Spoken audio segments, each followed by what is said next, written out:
我是定京城有名的娇气小姐，却被一纸赐婚给了本朝威武大将军。单听到这个名字我就哭湿了3个枕头，新婚夜眼睛都没敢睁开，生怕对面一口把我吃喽。后来将军将我抵在被褥中，擒住我的下颌，直亲得我眼角泛泪，偏偏还不肯罢休地挑逗我。娇娇，好软，好香。我又羞又恼，打他嫌我手疼，反亲他又怕被他爽到。可恶，这个人怎么这么粗鲁啊！想哭，嘤嘤嘤。大家好，欢迎收看达达听书。我双手放在腿上，整个人紧张到不行。红色的盖头遮在面前，我连续几次想掀开，都被喜娘制止了。夫人，这盖头要等将军来掀才吉利，您莫着急。但我很急，我本来不想成这个亲，姐姐们都说将军是要打仗的，会杀人。我平时不小心摔破个皮儿都要哭上半天，万一将军要杀我，我可怎么办？我想抗旨，但是我爹说了，抗旨也得死。嫁给将军死我自己，不嫁将军死我们全家。我吓坏了，哭湿了3个枕头，眼睛都哭肿了。今早上二姐来给我开脸涂脂粉的时候都惊呆了，不得已多给我上了2层。外面的锣鼓震天响，我在后宅都能听到将军的同僚、军队的那些士兵们的呐喊声。我又想哭了，我到底是造了什么孽，才会被皇帝看中赐婚给将军啊？门吱呀着被人打开，将军被人簇拥着过来，他停在门口，对那群人说：我到了，夫人大家闺秀，不是你们这些粗人能比的，都散了吧，莫要将我的人吓到。我下意识哆嗦了一下，手指摸到一颗花生，没收住力，咔嚓一声响后，我隔着盖头都能感受到所有人的目光都朝我看了过来。要是地是软的，此刻都能被我抠出洞来了。等将军把人都赶走，他往我这个方向走来，他的脚步有些乱，但没有我的心乱。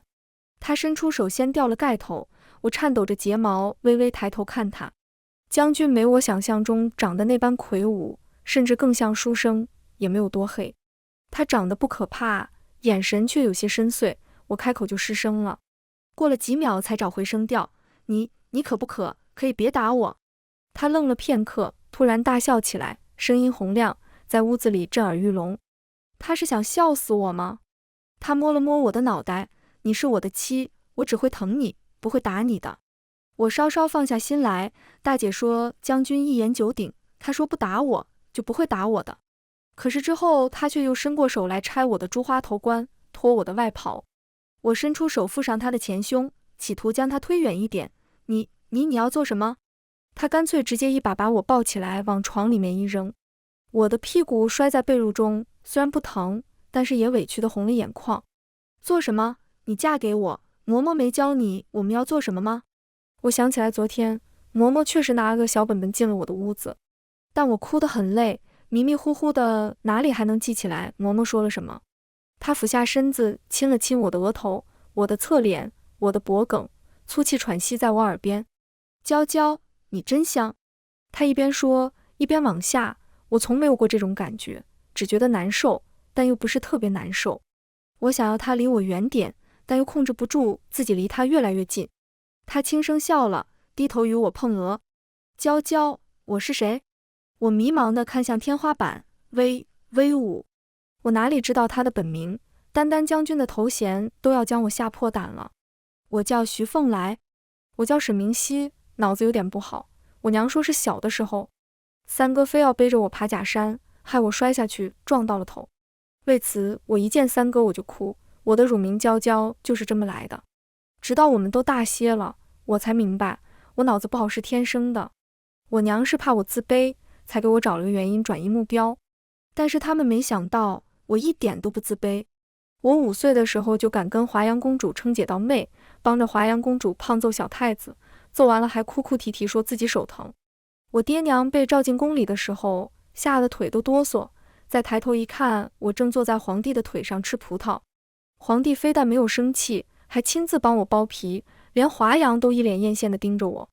沈清，你这个女儿妙得很啊，朕打算将她留在宫里，给华阳当个伴读，你意下如何？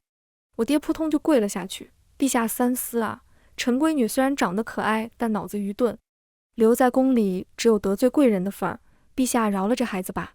皇帝思考了一番，回我爹：你说的对，若是娇娇没有个身份，在这宫里确实容易受冷落。朕这就叫皇后收她为义女，这样娇娇就能名正言顺留在宫里了。我爹我娘听完，差点当场昏过去。但总而言之，我还是留在了宫里。我在宫里留到了皇帝崩逝，太子继位，华阳成了最尊贵的长公主，而我是最尊贵的长公主最好的朋友，好到她每次惹了祸，都不忘将错分一半给我。我脑子不好，没人真的能同我一般见识。华阳因为这个逃避了一次又一次的责罚。小时候被我俩追着揍的太子，登基后见华阳越来越过分的行止，劝阻无果，便将目光放到了我身上。整治不了亲姐姐，那就只好整治一姐姐了。于是他将我召至身前，问我：阿紫，朕给你娶个相公好不好？我不太知道娶相公是件好事还是坏事，跟着华阳这么多年，脑子没见长，但警惕心十分足。我跟他说：我可以不娶吗？他大怒，抄起桌案上的镇尺，便指着我：你要是不娶，朕就让先生拿镇尺揍你。我吓得哇哇哭，一边哭一边允了。于是我被送出了宫，送回了沈府。起初我爹娘还当是我犯了什么大错，被遣送出来了。后来圣旨到的时候，他们才察觉出来小陛下的用意。但是为什么是威武大将军呢？等传旨的太监走后，二姐看着黄澄澄的圣旨上的名字，陷入了沉思。将军不好吗？我懵懂地问他。将军很好，不好的是威武，你听这个名字也能知道，对面肯定又丑又能打。我顿时又要哭了。死皇帝，我就知道他肯定记仇，我小时候帮着华阳揍他。不过皇帝也没有给我反悔的机会，因为这边圣旨下了，威武将军府的聘礼紧跟着就进了沈府。是的，不是我娶她，是她娶我。我问大姐这是为什么，狗皇帝明明说的是要我娶。大姐怜悯地看了我一眼：九妹，你一无封号，二无封地，你是太后的义女，又不是先皇的义女，只有公主才有机会娶夫，你算吗？我的确不算，这么说来，我又被狗皇帝摆了一道，所以我开始闹着要悔婚。我家里的姊妹死死地抱住我，一把鼻涕一把泪。九妹不可啊，你要是抗旨，我们沈府的人头都不够陛下砍着玩的。那我呢？我万一被那什么威武打死怎么办？华阳在宫里，我在宫外，两个闯祸头子隔山跨海，我帮不了他，他就不了我。于是我像个提线木偶似的，被一群人摆布着送上了去将军府的八抬大轿。而现在天亮了，徐凤来背对着我坐在榻下穿衣服，宽肩窄腰，古铜色的肌肤若隐若现。我突然理解了，为什么华阳整天都嚷嚷着要娶30个驸马。许是我的注视太过明目张胆，他忽然转过了身子，我的脸瞬间爆红，说出口的话也磕磕绊绊。你，突然回什么头？徐凤来轻笑一声，用指腹揉搓了一番我的唇角。昨天没来得及替你净面，口汁全化了。我用手捂住脸，偏过头，你管我？因为我们俩是赐婚，所以今天我们需要先进宫叩谢圣恩。我跟着徐凤来踏进勤政殿的时候，华阳也在，不停地向我发来求救信号。好歹是一起长大的姐妹，虽然她经常坑我，但是我这个人仗义，还是决定救她于水火。于是叩谢完圣恩后，小皇帝留下徐凤来说话，而我以跟华阳许久未见为由，将他带了出来。一走出勤政殿，华阳小心地回头看了一下殿内的那俩人，然后抱住我的胳膊开始哭。明熙，我要娶夫了。我瞥了他一眼，你哭啥？你不是说娶夫是好事吗？知道小皇帝要给我娶夫之后，华阳可是第一时间向我投来了慰问的关怀，实际上是看姐妹落难，借机取笑。如今我将他的原话原原本本奉还给了他，他一听哭得更大声了。李川这个王八蛋要我娶崔瑾，我当谁家的儿郎有着好福气，原来有福气的是华阳啊。崔瑾这个人没啥毛病，有毛病的是崔瑾身后的崔家。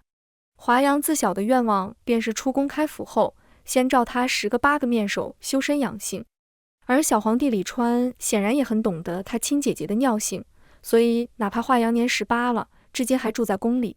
李川对华阳以及我了如指掌，所以将娇气爱哭的我许配给杀人不眨眼的徐凤来。而华阳显然比我更惨。崔家乃百年世家，家规森严，男子不过45子不可纳妾，对女子的要求就更别提了。若是崔瑾嫁进了公主府，华阳这辈子都别想有面首了。我毫不怀疑，他今天领了面首回家，崔瑾明天就能撞死在宫门口。华阳他丢不起这个人。陛下他还真是精准地拿捏了咱俩的命门。我讪讪笑着，徐凤来就走了出来，他将一只手搭在我的肩膀上，眼神一转看向华阳，既然公主无事，臣就带心腹先回家了。末了，他又加了一句，娇娇昨夜累坏了，还望公主多担待。我红了脸，华阳红了眼。沈明熙，你个小王八蛋，有奶忘了娘，你自己快活，不管我死活。我实在没耳听华阳乱用词语，口无遮拦的骂街，所以我扯着徐凤来的胳膊就往外走，快走，快走，我累了。徐凤来的家中人口简单，但关系复杂。他有一个拎不清的爹，以及上不得台面的继母，所以徐凤来跟家里关系并不好。继母嫁进来之后，膝下无子，便将自己娘家侄女宋敏之抱到徐府当女儿养。宋敏之长到12岁的时候，徐凤来见继母依旧没有将她送回去的意思，于是毅然决然去投了军。入伍8年，徐凤来靠着战功赫赫，为自己挣得了将军府邸，彻底跟徐家分家。但我跟他毕竟是新婚，该走的过程还是要走的，所以从宫里出来以后，我与他还是去了一趟徐家。他的父亲继母早就坐在正堂等着我这盏媳妇茶了。继母身后站着一妙龄少女，应该就是宋敏之。而宋敏之从我跟徐凤来进屋开始，视线就没从徐凤来身上挪开，那眼神跟先皇那些企图求得他宠幸的妃嫔没啥两样。我看懂了，宋敏之这是想给徐凤来当小妾。其实这对我来说也没什么，毕竟徐家跟沈家都不似崔家有那老实的家规。我只是在思考，这宋敏之貌似比我大2岁，若是将来她入了门，我为大她为小，她到底该称呼我为姐姐还是妹妹？她到底该叫我什么呢？我冥思苦想，一个不注意就将心中疑惑说出了口。徐凤来还牵着我的手，她没听明白我的话，便俯身问了一遍，夫人说的什么？我摇了摇头，然后跪在蒲团上接过丫鬟递来的茶，先奉给徐凤来的爹，又奉给徐凤来的继母。他爹倒是没说什么，继母没接茶先接了话，按规矩来说，凤来媳妇你是太后的义女，本是不用屈膝奉茶的，但他话说的长，我膝盖跪得疼，我便没了耐心听他说下去。我站起身来，将茶一饮而尽，他瞬间瞠目结舌。那便按规矩来吧。我眨了眨眼，有规矩就好说。徐凤来右手攥拳杵在嘴角，见我看他，瞬间将神情整理得一丝不苟。哼，藏什么？以为我没看到他笑了吗？宋敏之见他姑母吃瘪，立马冲到他身前，像护鸡仔一样护着。你怎么说话呢？姑母好歹是你长辈，你怎可如此不敬？我佯装诧异，我不是按规矩行事的吗？说到不敬，你乃小商户女，哪怕日后进了徐家的后宅，也得尊称我一声主母，你又有何资格冲我大吼大叫？继母比我还会哭哭啼啼，我嫁进徐家时，凤来才3岁。为了照顾凤来，我一直服用避子药，后来子嗣艰难不得已，才将敏之接来。敏之自6岁起便跟着我，我待她如同亲生女儿，她不过是替我说几句话，竟要受你这般折辱，你这是不想叫我活了呀？我满脸疑惑，既是要当亲生女儿，那她以后可就不能入将军的后宅了。继母抽噎声顿住，是如同亲生女儿，并非。行，想要严谨。我点了点头，看向宋敏之，既然你姑母没想过继你，你就还是小商户女，那你见我恐怕仍需行礼问安。宋敏之脸色就跟吃了苍蝇一般难看，偏偏还不能反驳，只得向我行了一礼。而后徐凤来像是才反应过来一般，拉着我走了。直到到了将军府门口，他才冷着脸问我，你刚才在徐府是什么意思？他的样子有些吓人，虽然他承诺过不会打我，但我爹也说过的，男人的嘴骗人的鬼。我将双手交叉护在身前，磕巴道，怎么了？你是想要兴师问罪吗？徐凤来换了一副看傻子似的表情。我说的是，你在徐府为什么会说宋敏之要进我的后宅？你跟我才成亲1天，就想要给我纳妾？你又不是崔瑾，当什么贞洁烈夫？你整日混迹战场，运气好了才能整日嘎人。但嘎人者终被嘎，常在河边走，哪有不湿鞋？你后宅多一个女人，便多了一个能传宗接代的机会。我理解的。我说的振振有词，徐凤来听得脸越来越黑。他一把将我扛起，挂在肩膀上，往内院走。沿途的丫鬟小厮嘴都要成翘嘴了，我被颠得天旋地转。徐凤来，你有病，你快放我下来！徐凤来一言不发，闷头往前走，我才察觉到他生气了。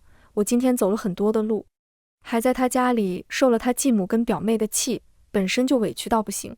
我用手拍了拍他，谁知道恰好拍到了他的胸，我有些害臊，但还是强撑着说了：徐凤来，我很娇气的，你这个样子对我想哭。要是从前我哪里还会说这种话，一般早就开哭了。但是现在略微有些抹不开脸面，总觉得不好意思在徐凤来面前丢脸。徐凤来听到我哽咽的声音，顿住了脚步，叹了口气，将我放下来。他伸出手替我整理了一下发型，才开口：娇娇，我也很难过的。我还没反应过来徐凤来在难过什么，就被他打横抱起进了屋子。他将我轻轻地放到榻上，不等我坐起来，他就欺身靠了过来。他亲了亲我的额头，又往下亲上了鼻尖、嘴巴，最后停留在我高高昂起的脖颈上。你想要我也这般对别的女子吗？我清醒过来，发现自己的手竟在不经意间已经搂在了他的腰间。我连忙松开手，红着脸往后退。你干什么？他却轻笑了，一把又将我拉了回来。我干什么？娇娇不知道吗？从床上下来的时候，天色已经近黄昏了，我的肚子早就撑不住，咕咕直叫。徐凤来跟个没事人一般，指挥下人将饭桌支在了屋里。我缩在被子里不敢露头，太羞耻了。我用力拍了拍脸，企图将脑海里不干净的东西从眼前驱散，可越拍记忆越清晰。徐凤来他居然在那种时候问我他跟别的女子鸳鸯戏水，我会不会生气？我当时快要被他的口无遮拦下震晕过去，偏偏事后徐凤来就跟个没事人一般。等丫鬟上完饭菜退了下去，徐凤来又到床上将我捞起来，替我穿上中衣。拿起外衫时顿了顿又放下，待会还得脱，就不穿了吧。我有些气愤自己的愚钝口笨，导致自己除了能攥起拳头给他几个不痛不痒的锤击外，再没了其他能管制他的招数。他将我抱到凳子上，又亲自夹菜喂我。等我张口吃进去了，他又说华阳公主大婚后，我也该回军营了。他说完这话，我才想起来这个男人是我们大燕令敌国闻风丧胆的大将军。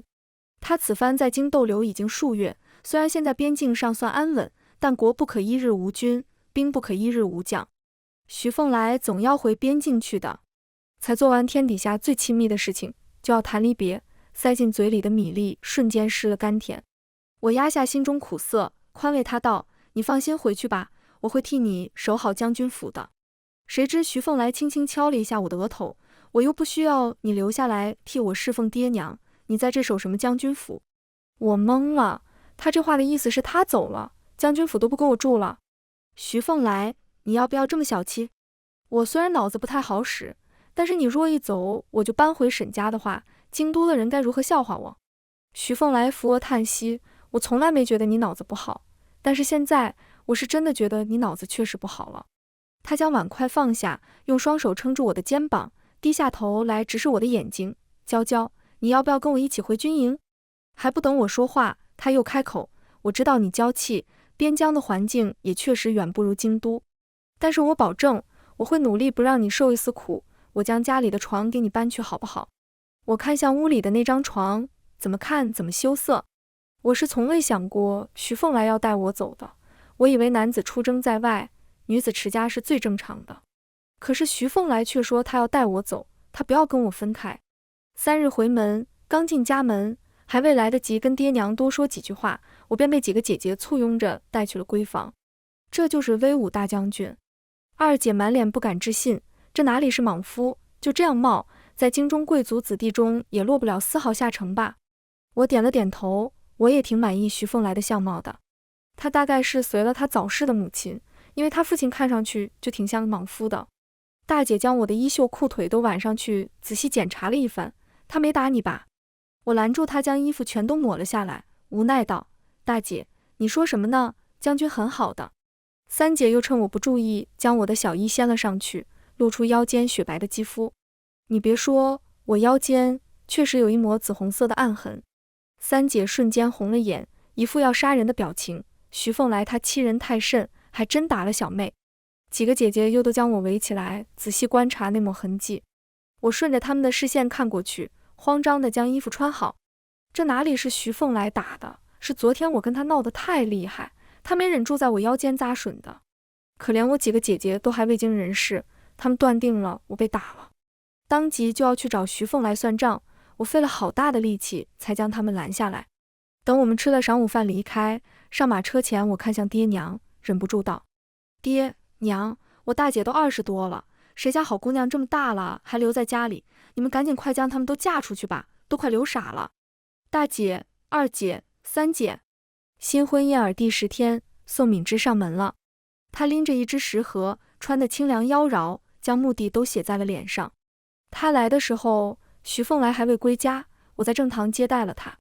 姑母一大早就叮嘱了我，亲手替表哥煮了骨汤，还做了他最爱吃的几样小菜。所幸我整日在徐府也没什么事儿，便亲自送来了。他将食盒放下，然后不等我说话，就自己找了凳子坐了下来，唯恐我开口就将他赶走了。嫂嫂不会介意吧？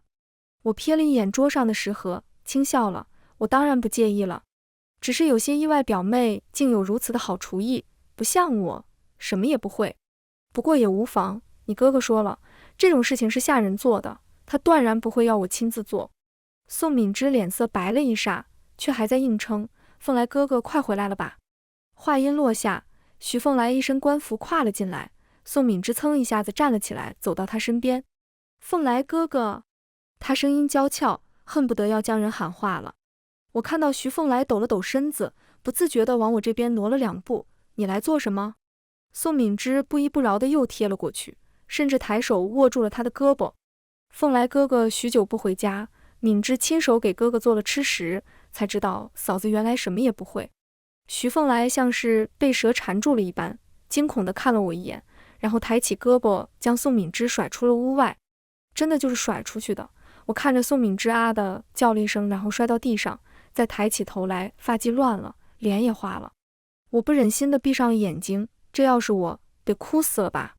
不得不佩服宋敏之的心态真是强得可怕，她第一时间没哭，竟还想再爬起来进屋。徐凤来大叫了几声，从院子里跑过来几个小厮，赶紧将人给我丢出去，以后将军府不准此人踏入。再回头，我已经打开了食盒，夹起了里面的饭菜，甚至滋溜一声喝了一口汤。徐凤来冷了脸：情敌送来的东西你也吃得下去？你有没有心？我无辜地抬眼看他，他要讨好你，送来的东西分外用心，做了就好吃，而且也绝无可能下毒，怎么就吃不得了？徐凤来满脸无奈，踱步走了2圈，又不解气地指着我骂：你呀你，我看你并非没有心，就是心太大了。华阳出嫁前天晚上，李川召我跟徐凤来进宫。我们到的时候，厅中一张4方桌，上面已经摆好了碗筷。华阳满脸哀怨，半死不活地坐在西侧，李川坐东首。我跟徐凤来行完礼后坐定，李川开口：就当是家宴，不要拘谨。华阳则瞪了李川一眼，这还不如是我的断头饭呢。我伸手拽住华阳，低声说：别胡说，那崔瑾崔大人也是相貌堂堂不可多得的美男子，哪里就真的要想着去断头了？徐凤来也趁机跟李川提了要回边疆的事情。如今朝中稳当，陛下已经可以脱离世家揽权独当一面，臣便也可安心回宿州了。李川举杯同徐凤来共饮，就是因为信任徐将军，我才肯答应将明熙阿紫嫁与你，要是换了旁人，朕真的还要三思一番。我跟华阳听得云里雾里。我夹着花菜看向李川，不是陛下赐婚我才嫁给徐凤来的吗？李川大笑几声，摇头道：阿紫，你说什么呢？赐婚的确实是朕，但求娶的一直是徐将军本人啊。他此次回京，什么赏赐也没要，唯独想要娶你。若非如此，朕与阿紫也是从小到大的情分，朕怎会给阿紫乱点鸳鸯谱？我诧异地看向徐凤来，不是赐婚，而是求娶。李川这话的意思是徐凤来喜欢我，所以才娶的我。徐凤来同样看向我，给了我一个肯定的点头。我心中百感交集，芳心大乱。华阳一个馒头就扔到了李川脸上去。好啊好啊，不舍得给明熙阿紫乱点鸳鸯谱，就舍得给我点是吧？李川大喊冤枉，你看看你这个样子，还做梦娶10个8个面首呢，你也不出去打听打听，有哪家正经公子肯娶你？崔瑾没拒绝，朕就谢天谢地了，你还挑上了。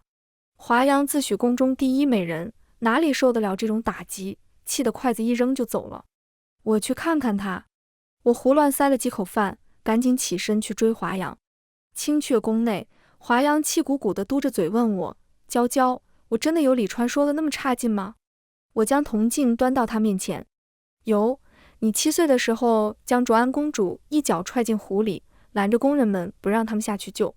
若不是先皇及时赶到，卓安公主恐怕已经享年6岁了。10岁那年，骆丞相带幼子洛元进宫面圣，你穿了李川的衣服装皇子，将洛元骗到小树林，给人扒了衣服绑在了树上。骆丞相赶来的时候，气得当场昏了过去。13岁那年，你听闻李尚书家的公子才貌出众，于是撬了宫门锁，半夜爬到了人家府里。谁知道你不识路，爬错了墙头，爬到了崔家，在崔瑾的床上睡了1晚上。虽然你们俩衣冠整洁，什么事情都没有发生，但第2天崔瑾醒来的时候，差点就要自宫了。我越说，华阳眼睛瞪得越大，神情也越来越心虚。我看了他一眼，继续说道，但是卓安公主那次是因为她欺负陛下在先，还陷害陛下，被先皇罚跪2个时辰，你实在气不过，才去找他报仇的。骆丞相的儿子骆元察觉出你是女儿身，仗着你没明说身份，所以故意占你便宜，你只不过是以其人之道还治其人之身。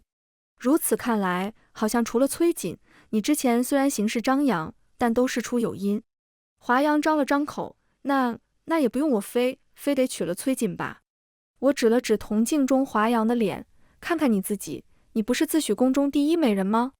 虽然我略有不服，但是也不得不承认，10岁过后，你出落的确实越来越漂亮。你爬崔瑾的床的时候才13岁，可崔瑾已经16了，他是个男子。若非恰逢生辰被他兄长逼着灌了酒醉的不省人事，你觉得你有机会爬得上他的床吗？你不将此事当回事，但是对方却对你上了心。崔家百年世家，向来家规森严，洁身自好，如今陛下跟世家关系紧张，却仍旧放心要你娶崔瑾，不正是说明了崔瑾是个好儿郎，值得你娶吗？华阳听我说完，眼眶微红，似是被说通了。那崔瑾是个什么样的人啊？我都打听明白了，崔大人12岁便过了童试，如今虽仅22岁，但已稳坐内阁。你看看现如今的世家子弟，有几个爬得比他高，能力比他强？华阳沉默了片刻，方又开口，这么说，崔瑾入我公主府，倒是委屈了他。不过，难得你居然说得出如此清明的话。我刚想安慰他2句，就被他后半段话噎回了肚子里。从前，华阳是不着调的公主，而我是没有脑子的贵女，李川也还是一个被先皇冷落的太子。华阳跟我虽然经常欺负李川，但李川也只能我们自己欺负。太后与先皇的感情不深，更多的是各分不开的利益使然。李川是皇嗣，也是世家的产物。先皇对李川又爱又惧。李川是他最优秀的儿子，但太过优秀的儿子不是他的骄傲，反而是他的敌人。皇后为了保住李川的太子之位，自请让出了中宫凤印毕恭礼佛。是华阳一手将李川带大的，也是华阳的坚持，李川才能顺利登基。所以李川确实是替华阳考虑了一条最好的出路。华阳的公主府早在先皇还在的时候就建好了，此次成亲没有迎亲。华阳从皇宫坐婚轿去公主府，崔瑾那边也直接骑马入公主府。华阳上轿后，我隔着门帘给他手里塞进一颗饴糖，在乐礼声中轻声跟他说了句再见。我以为他没有听见，但抬头看过去时，他的眼角分明也有了泪花。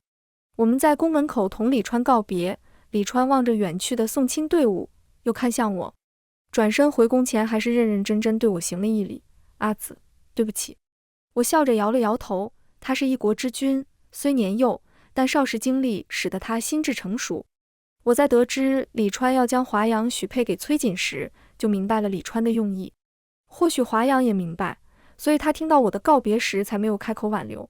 李川继承了先帝遗愿，推翻了世家，重用新贵，但世家如同燎原之火，不灭不息。李川需要有人来替他抗衡。崔家替他抗衡朝堂，徐凤来便可为他守国守疆。出京的行囊早就收拾妥当了，爹娘跟兄长阿姐们抹着眼泪为我们送行。我爹叹着气握住徐凤来的手，开口道：凤来，我这个女儿虽然脑子缺根筋，但是她心里门清，她既然决定跟你走，我拦不住她。但是还请你真诚地对她，万万不可欺骗她，辜负她。徐凤来另外一只手紧紧攥住缰绳，爹娘，你们放心，娇娇是我亲口求娶的，只要我徐凤来再是一天，就断然不会让她受一丝委屈。我们出了京都，便共乘一匹马，先一步往边疆赶，越往西北赶，便越能感受到漫天黄沙与刺骨疾风。我将头往徐凤来怀中埋了埋，瓮声问他：还好是你回来了。想想后来见面的骠骑将军、镇国将军，若不是徐凤来回来的及时，怕是我这辈子真的就要嫁给一个莽夫了。徐凤来将我收紧了些，用大氅将我堵得严严实实。你放心吧，只能是我回得来。很久以后我才得知，徐凤来归京前曾在京郊逗留2日，将其余奉旨归京的单身将军们五花大绑在城郊破庙里饿了3天。等人被救出来的时候，我与他的亲事早已尘埃落定。而彼时的我，看着边疆子民生活虽苦，但脸上填满了对大雁的信任与坚定。又看着徐凤来每次冲锋陷阵回来满身的污垢与伤痕，他后背被砍伤，3、5个人抬着回来不省人事的时候，仍记得给我带一捧旱地里少见的野花，我还能如何怪罪他求娶我时的算计与手段呢？再者，就算李川要我自己选择，我也未必就愿意错过徐凤来，因为我也喜欢他，喜欢他像炙热的太阳，照亮了边疆子民，也温暖了我的心。也许到死，我都很少再有与华阳见面的机会，但我不会挂念他，他也不会惦记我，因为我知道他会幸福。同样的，他也知道我会幸福。我看着远处马背上的男人单手拉着缰绳，另一只手向我挥舞着奔来，那是我的爱人，我爱的也爱我的人。全文完，达达听书，感谢您的观看，每天上新精彩小说，喜欢就订阅吧。